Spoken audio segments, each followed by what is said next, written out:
মুসল্লিয়ানে একরাম, একটা জিনিস ভালো করে মনে রাখবেন, হ্যাঁ আমরা এখান থেকে আমরা এখানে ভালো আছি, আমাদের রংপুরবাসী, আমাদের চট্টগ্রামবাসী, ফেনীবাসী, কিন্তু আমাদের ওখানে যাওয়ার ওরকম কোনো কি নাই, সামর্থ্য নাই, কি নাই, সামর্থ্য নাই।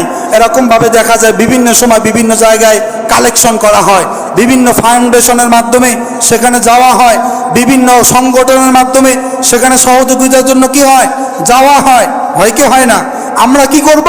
আমাদের এলাকার মধ্যে আমাদের এরকমভাবে এলাকার মধ্যে গ্রামের মধ্যে যতটুকু যেখানে পাবো সংগঠন এরকমভাবে ফাউন্ডেশন কোনো আর্থিক সহায়তার কোনো কেউ কালেকশন করতেছে, সেখানে কিছু সহায়তা করার চেষ্টা করব।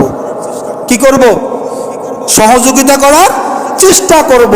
তাহলে এখান থেকে আমরা সেখানে সহযোগিতা, সেখানে পাশে দাঁড়ানোর কি পাবো? সওয়াব পাবো। কি পাবো? সওয়াব পাবো। আল্লাহ তাআলা আমাদের সেই তৌফিক দান করুক, বলে না আমিন।